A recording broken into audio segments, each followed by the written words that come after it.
I would attribute 80% of my success on being able to have the right medications during that time. It was crazy. I was 300 pounds. I drank a lot. I did whatever I had to do to cope. But at some point, it was tied up in that. And so when the doctor told me I started to have the beginnings of Parkinson's, she said, "You're going to have to stop." I'm like, "Oh my God, I'm going to lose my identity." And so I really started to work hard at what can I do? What can I do? It's taken me almost 3 years to kind of reinvent myself. And one of the things I've done is I've renamed myself. So I now call myself Bobby, not Bob. Bob was the serious one. Bobby's the fun one. And so I get to go have fun with people. And by the way, I changed it like a month ago. So it's slowly changing. If you go to my LinkedIn, it says Bobby.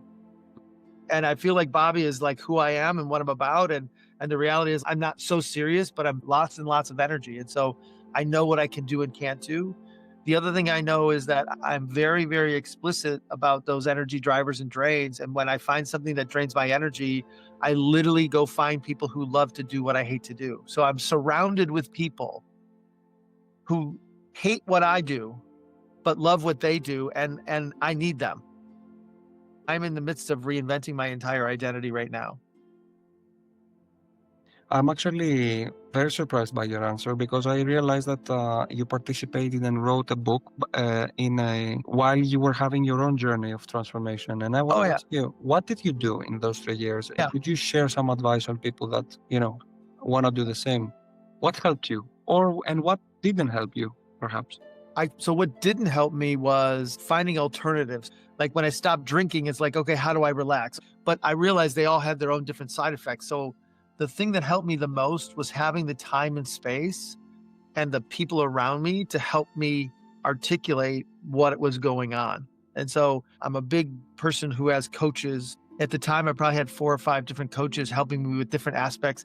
I've got a trainer. I started swimming. So I swim every day. I exercise at least twice a day. I meditate for at least a half an hour a day, sometimes an hour a day. But I've replaced all my medications with physical activities or mental activities that help me stay focused.